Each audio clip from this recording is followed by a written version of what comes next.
ಚಾರ್ವೇಕ್ ಇಲ್ಲಿ ಕೊಂಬಳೆ ಅಕ್ಷರಗಳನ್ನು 4 ಗುಂಪುಗಳಲ್ಲಿ ಜೋಡಿಸಿದ್ದೀನಿ. ಒಂದೊಂದು ಗುಂಪಿನಲ್ಲಿ 5 ಅಕ್ಷರಗಳಿವೆ. ಈಗ ನಾನು ಹೇಳ್ತಕ್ಕಂಥ ಪದ ತೆಗೆದು ಇಲ್ಲಿ ಜೋಡಿಸ್ಬೇಕು. ಈ 5 ಅಕ್ಷರದಿಂದ ನೀನು 3 ಅಕ್ಷರದ 2 ಪದ ಮಾಡಬೇಕು. ಅದೇ ನೀನು ಜಾಣ್ತಾನ. ಮೊದಲನೇದು ಕೂಗಾಡು.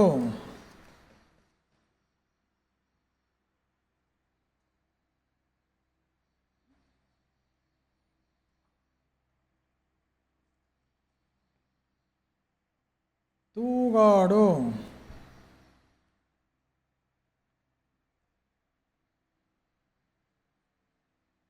ಮೂಡಲು.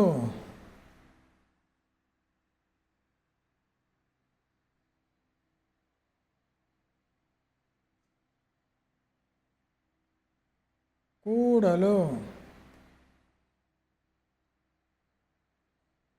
ಆಮೇಲೆ ಮುಂದೆ 3 ಅಡಿ.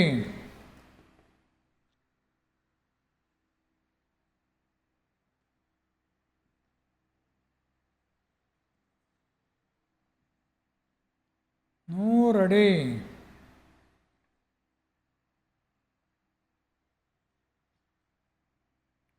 ದೂರಿನ.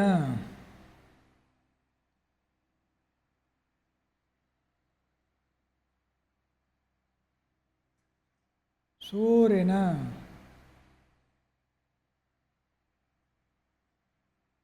ವೆರಿ ಗುಡ್, ತುಂಬ ಚೆನ್ನಾಗಿ ಜೋಡಿಸಿದ್ದೀಯಾ. ಉದ್ದ ಅಡ್ಡ ಎರಡನ್ನೂ ಭಾಳ ಜೋಕಾಗಿ ಮಾಡಿದ್ದೀಯಾ. ಅದಕ್ಕೆ ನಿನಗೆ ಥ್ಯಾಂಕ್ಸ್ ಕೊಡ್ತಾಯಿದ್ದೀನಿ. Thanks thanks thanks. ನೀನು ಸಹ ಬಳಗದ ಬಂಧುಗಳಿಗೆ ಶರಣಾರ್ಥಿಗಳು ಹೇಳಪ್ಪ. ಶರಣಾರ್ಥಿಗಳು. ಹೋಗಿ ಬರುತ್ತೇನೆ. ಹೋಗಿ ಬರಪ್ಪ, ದೇವ್ರು ಒಳ್ಳೇದು ಮಾಡಲಿ.